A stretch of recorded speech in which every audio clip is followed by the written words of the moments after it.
Oh, that's okay for me. She's at the other half of the presentation. I'll start. Okay, so first of all, I want to thank the organization for having giving us the opportunity to present here. I'm Louise. I'm from Red Dot Foundation Global, and we have the app called Safe City, which is an app where we map out crowdsourced data from gender and sexual based violence. I want to say that I'm a student, so I don't have the resume that all of you have, but it's amazing. I am an international relations student, and here's Myrian.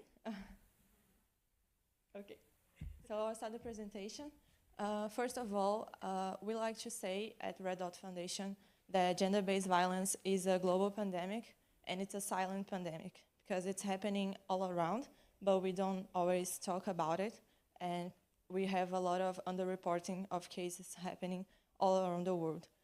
Sorry, just a second. Before I continue, I would like to ask if anybody could give me a signal halfway through the time, so just so that okay. Okay, thank you. So continuing, it's a pandemic that happens all around the world, and it's really difficult to quantify because we have a lot of underreporting going on. But we have data like this one from the UN Women that says that 1 in every 3 women globally will suffer physical or sexual violence at least once in their lifetime, which is very alarming and something that we have to look at and find ways to fight against. So here we have another data. 80% of cases of sexual assault are not reported to the authorities, which creates an institutional data gap. Like I was saying, people don't always trust the police, so they don't go to the police. I think this is a fact globally, but in some communities especially. So we have a lot of underreporting, and we don't have, sometimes we don't have actual data or, updated data from gender-based violence. So here we have really scary facts about Brazil and the reality. It's something that we are fighting against, but it's really scary, and it's amazing data about it. Brazil is the country that has the highest rate of femicide in Latin America. We have 3.5 per 100,000 inhabitants falls victims to femicide in Brazil every year. Every 7 hours, a woman dies of femicide. And, there's a lot of data about it. It's a really violent country. And for me especially, I'm not from São Paulo, I'm from Minas Gerais. It's another state here. We have the highest rate of transgender homicide also. So it's a really scary number. Sexual violence is a spectrum of abuse. I'm not going to go into detail of every type of violence, but it goes from sexual harassment in the streets, catcalling, to domestic violence, human trafficking, and all of the spectrum of violence in between. And the extreme underreporting makes the problem invisible. Like I was saying, we have a silent pandemic around sexual and gender-based violence. So without taking action, the lack of visible consequences undermines our ability to protect individuals from experiencing harm. So we have to find solutions to start listening to the population and creating awareness around the subject of gender-based violence so that people can understand. Because one thing that we notice during our work in Safe City is that a lot of the time people don't know what encompasses sexual and gender-based violence, so it's more difficult to report and to go to the police when the community and the society normalize most of the acts that compose gender-based violence. So what we do at Safe City, we try to make the invisible visible. We have the Safe City app. It's an app that all of you can download. It's available at the stores and also at the web, so you don't have to download it to report. But it's an app where you can make anonymous, safe, and accessible reports where people can download the app, and we have a form where you fill out the information about cases of gender-based violence that happen to you, or if you are reporting for someone else, you can also do that. If they give you permission because they don't feel comfortable doing themselves, you can download the app and fill out the report, and you are going to fill the reports with information about the case, but none of the questions are about you personally, so you don't have any personal information in the app. It's completely anonymous, and it's going to go into the map, and eventually it's going to look like this. This is an example.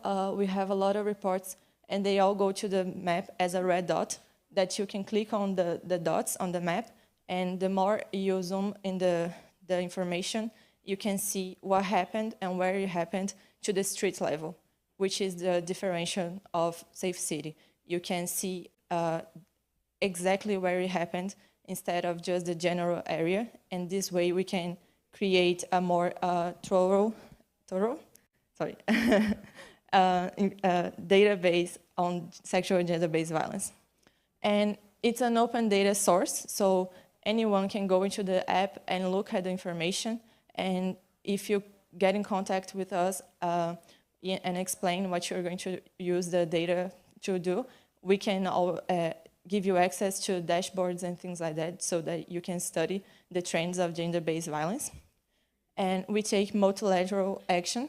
So we work with the individuals and the community, creating awareness, but we also work with the institutions and authorities and governments to make actual changes and sometimes structural changes, because at the community level, there's only so much that we can do as a community. Sometimes we need the support of authorities. So we take data to action.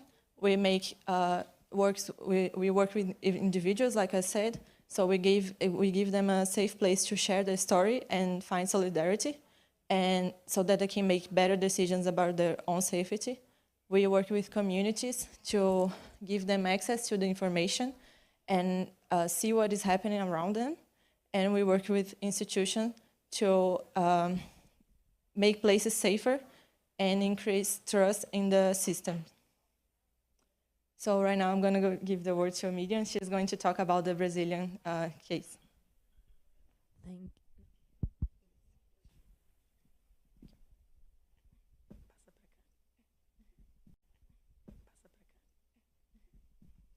Thank you, Louise. I'm sorry about my voice, by the way. I'm Myrian. I'm a white woman with brown hair on my shoulders, and this is my audio description. I'm very glad that we made this partnership with Red Dot. So Red Dot is divided by chapters, and we have chapters around the globe. And in Brazil, we are the chapter responsible to spread this so that we all can combat violence, gender violence. And I'm part of Fábrica dos Sonhos, together with Laura, that is there, and many hands. And Fábrica dos Sonhos is an organization that works to make places where people can dream more and that they can have more opportunities. So it's very aligned with what we're doing. And so, like, we come from a small city in Brazil called São Lourenço, in Minas Gerais, and small cities and outskirts, they are majority in the world, but normally they don't have opportunities, access to opportunities. And in São Lourenço, we started this endeavor to solve this problem and to understand what was the violence there in a local level so that we could spread to more places. And what we discovered, actually, like, we had 150 reports and stories that were told us in Brazil. And from that, the idea is that we use the power of the voices of people to create public policies so that we together can make a change. And this is brilliant, because what we discovered is that normally people don't, as Louise was saying, they don't say what they pass through. They don't go to the police and make the report, yeah. So with Safe City and this partnership, we had, for example, in a practical level, we had 2 denúncias. How do I say denúncias? Huh? Reports? Yeah, like we had 2 reports, for example, of human traffic, like in a small city, very small city, and people were very scared. Like, how come in such a small city we can have like human traffic, like people trying to do that, an attempt? And that was very important because by knowing that, we could go to the government and make official papers and ask for more security, for education, for light on the street, and we are changing the place with people together, and that's what it's about. In the end of the day, it's about like bringing community so that they can also access data and have belonging in like active actions to make a change. It's about partnering with institutions. So globally, Red Dot is doing that, but in Brazil, for example, we are the chapter, and we are also partnering with other organizations. So if any of you here in any country want to take part of this with us, you can. Like, if you are youth, we're about to launch a program called Champions, where the idea is to have ambassadors all around so that we can have more education about these issues, because there are some type of harassments that people don't even know that they are harassments or that they are a type of abuse. So we need to bring education, and we need to bring this conversation to the table, because normally when we talk about that, the room goes empty, and we can't allow this to happen anymore.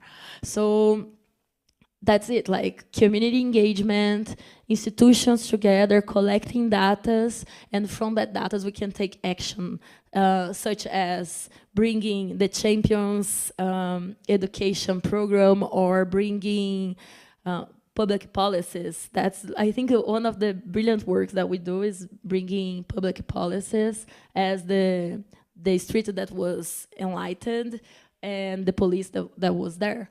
And until now, like, we're very pleased to be partners of Red Dot. Red Dot has been doing a brilliant work in the world. It's been 1 million citizens impacted, more than 250,000 people trained. And if you are interested in have these trainings to know more about how to combat this type of violence, gender violence, you can count on us. We had 50,000 plus unique reports, 3,500 youth leaders. And this touches my heart a lot, because I really believe that places needs more space for youth to have voice. And 50 plus global awards, and 5 plus police partners. And we are 17 country chapters. So it's very good, like, to have my country here as well. So, like us, that we come from the same state, and to know that we are representing this, like, in a global level as well, from local to global, is very important.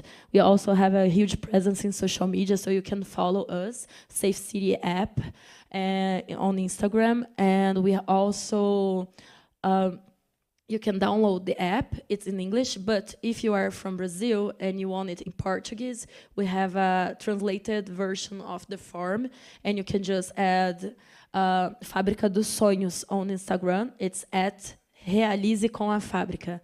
Realize com a fábrica.